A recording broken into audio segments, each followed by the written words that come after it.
Steve Maraboli once said, "Our moral economy went bankrupt long before our financial one." God. Keep this in mind as we discuss today the multipolar shift and what is at its core. My name is Dr. David Wallaru. And my name is Dr. Ross Stewart. And you are watching Geopolitics in Conflict. Now, in a boost for China, its currency surpassed the US dollar for the first time this week. It makes Yuan the most traded foreign currency on Moscow exchange. Russian President Vladimir Putin says Russia shares an unprecedentedly high level of relations with China. While the West has sanctioned fuel imports from Moscow of its invasion of Ukraine, China's imports of oil from Russia rose to record highs in May. Russian President Vladimir Putin says that he's keen to strengthen military cooperation with China. Said that the Russia-China relationship is a stabilizing factor for the region. The world is random, meaningless, chaos. Or is it? How do some of the best, wealthiest, and most powerful people seem to know what's coming before it happens? Well, one way is that they create the circumstances in their favor, but the other is that they know how to read the world's stage and spot patterns and trends in key areas. They don't get lost in the overwhelm of endless information. They know what's important to pay attention to using their own formulas, and most importantly, they know where to put that information to actually make it usable. Would you like to be able to do the same thing? Well, we have a course that teaches you to do that exact same thing. It's called No Nonsense Politics. So if you want the leg up that some of the world's brightest have, as well as an online community of people who think for themselves just like you, check it out. Link in the description box below. If I was sitting in your shoes, I'd be asking the following question. What is at the core of this multipolar shift? The two main things we're looking at are energy and currency. Indeed, those will be the elements that will influence the trajectory. At least in my experience, when it comes down to geopolitics, you're always going to look at these two main elements, energy and finance. And this is exactly what we are witnessing. And the key element to all this also is when you look at what other countries are doing. You take, for example, China. What is China doing in the near term, Ross? Do you know? China in the near term is going to be reopening and buying East Siberian Pacific Ocean crude, which is oil from Russia. Whoa. And what does it mean? It means that it will eventually erode the role of Brent crude on the global market. And when you add the financial aspects to it, how is China trading with Russia? In yuan. In yuan and ruble. So this is why we're saying this multipolar shift, you have to think about it in terms of what is at the core that's going to influence its trajectory and by how fast it's going to move forward. No, we're certainly seeing it happen. We predicted this last year, and we're certainly seeing it move more rapidly than I had anticipated.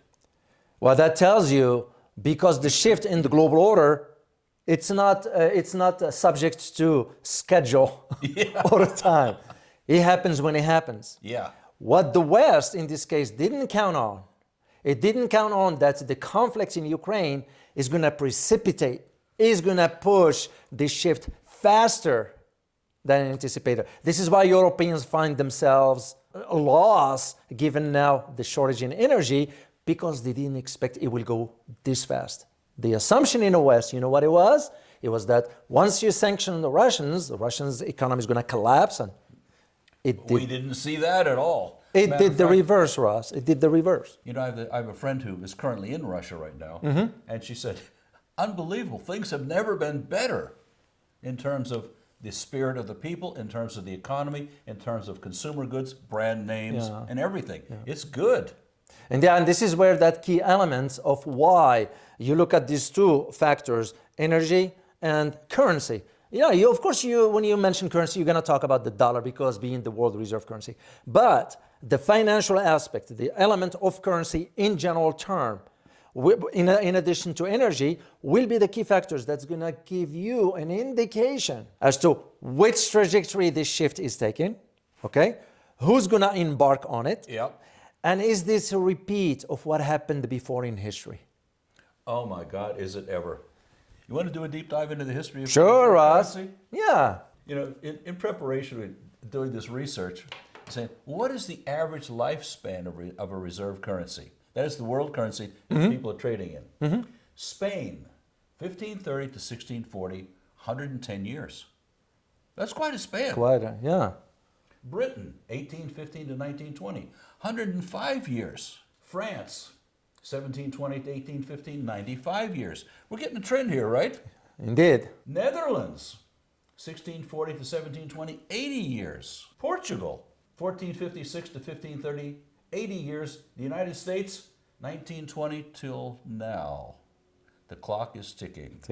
Yeah, because will it be fair to say that for the currency, for the US dollar is on its last leg of its hegemony?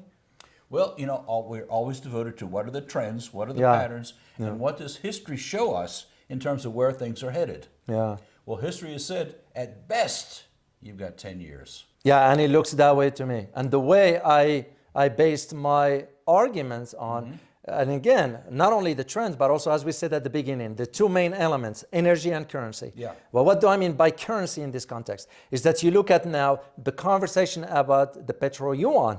Oh, yeah. So if you are to think right now about the Gulf states in the Middle East, oil producers, if you see where they are shifting the conversation, you know, you're talking about Iran, you're talking about Saudi Arabia joining BRICS, would be BRICS plus. You're talking about Turkey.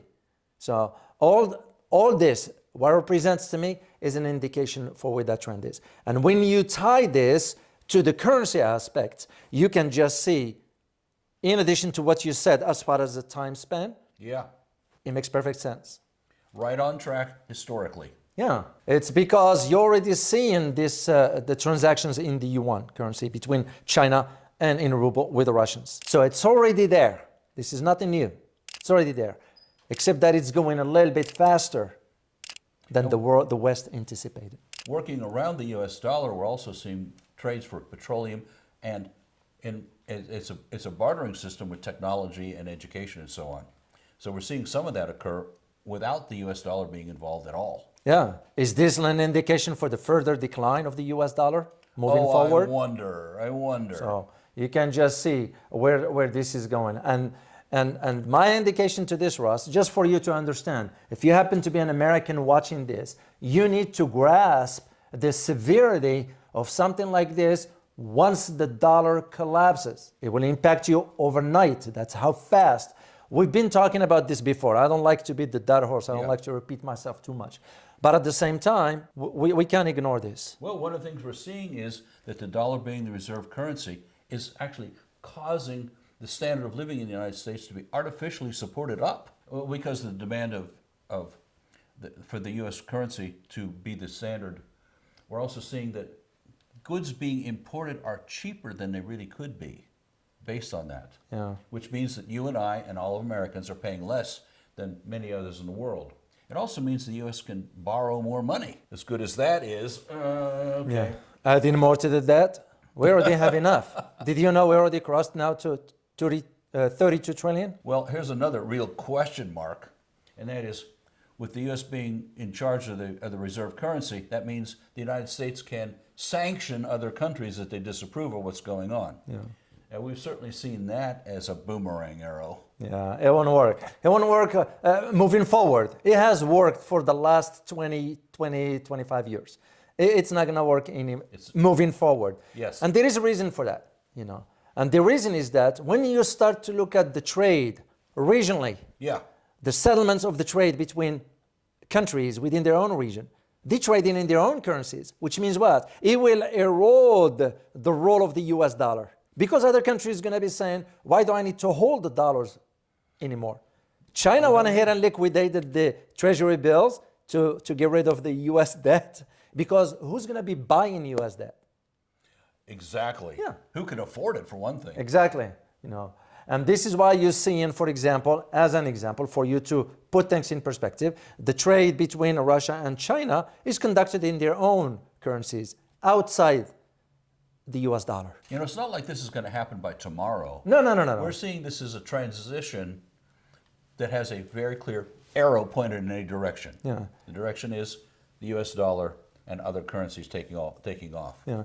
And there might be many of them, actually. Indeed. And that is the reason why we wanted to address this topic today.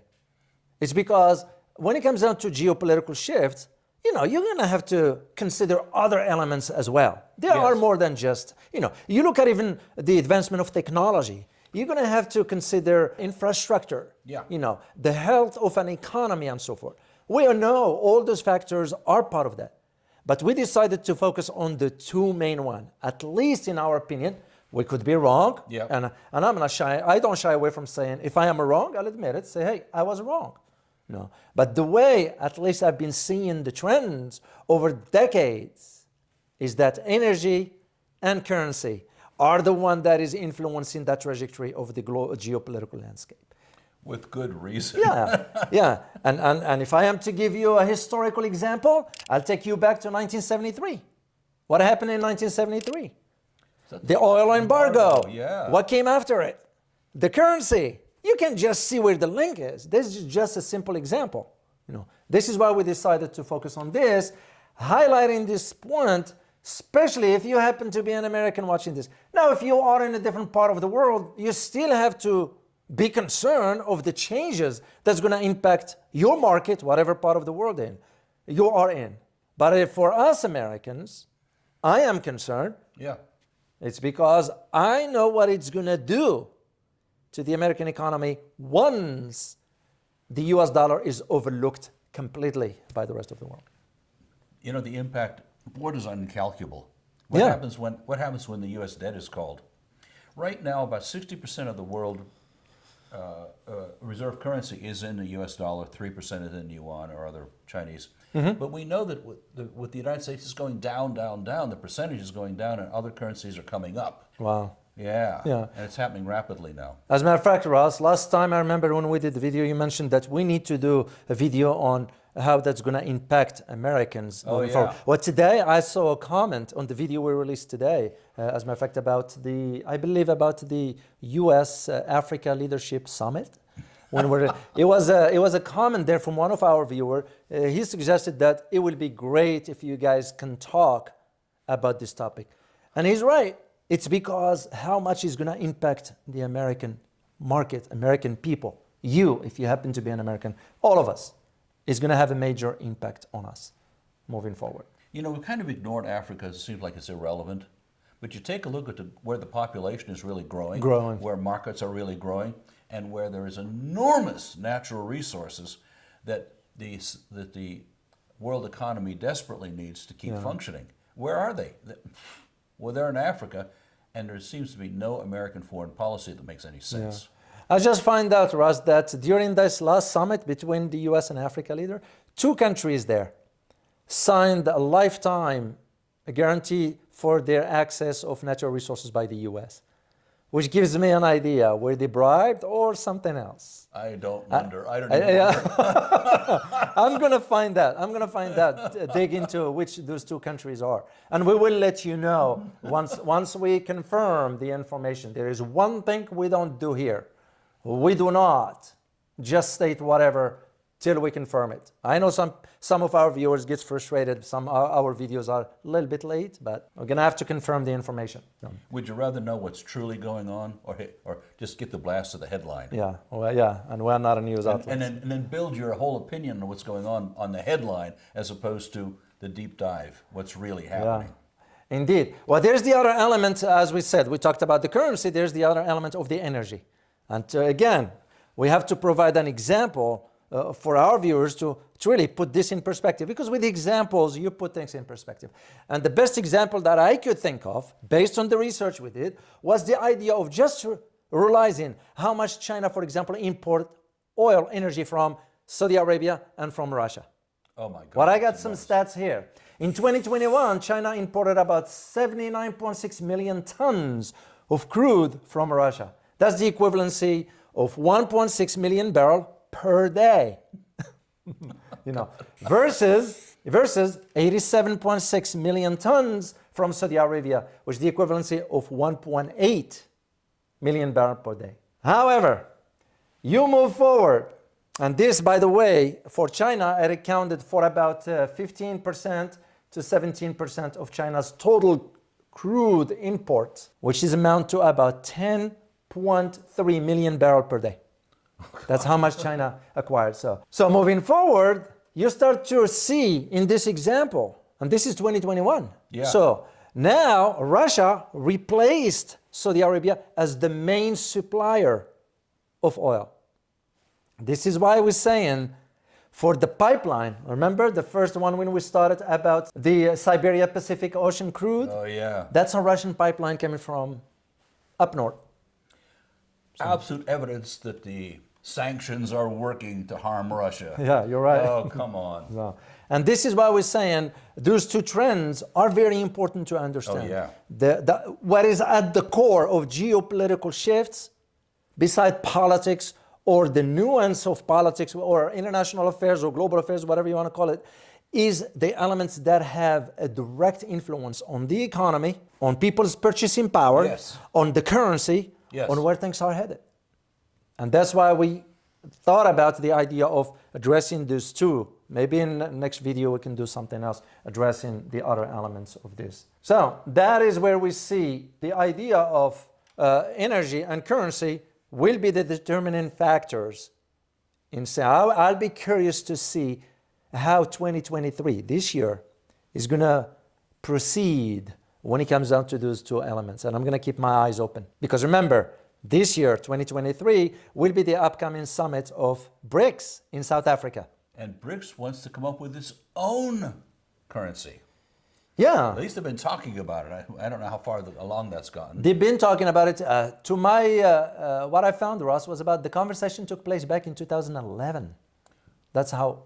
So it's 12 years of conversation. Yeah, but also it's not easy to implement. Oh. And this is why I believe if BRICS members do not resolve their own internal miscommunication, like, for example, India and China regarding the borders in the Himalayas, if they don't resolve that issue once for all, things won't move forward.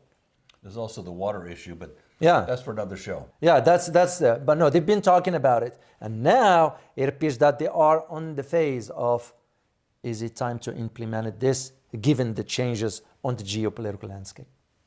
That's how I see it. That's where I see it going. So just, you also have to think in terms of the role Saudi Arabia plays into this. And what do I mean by this? You got two entities Saudi Arabia wants to be part of. One is BRICS, and you know what the other one? The SCO, the Shanghai Cooperation Organization. Oh, interesting. Yeah, both of them. You can just see, this is why we keep repeating this to make sure you understand it, that the currency and energy, the two main elements that influence the trajectory of geopolitical direction. So that's what we wanted to talk about today. Any final thoughts for us before we close this out? I just want to emphasize where, one of the things we're doing is data points, figuring out what are the patterns, what are the trends, so you can understand what's going on now and start to make reasonable predictions about the future. Yeah. So if we see the reserve currency of the United States the dollar being declining, what can we expect in the future for the economy of the United States? And I just raised that question because we want people to start looking at what this information really means to them. Yeah. And that's what I feel it's part of our responsibility, Ross, to also bring those issues to the fore, put them on the table. Yes. And address issues that matter to the Americans. Enough of this nonsense of, the people are so distracted. And I know it's by design, but come on. People needs to wake up. Fingers crossed. Let's hope we're making a contribution to people really waking up. There are a lot of other voices that aren't coming awake. Indeed. Well, we hope you find this very informative, and we look forward to seeing you next time. As always, prepare yourself for the changing world order. Till next time. Bye-bye.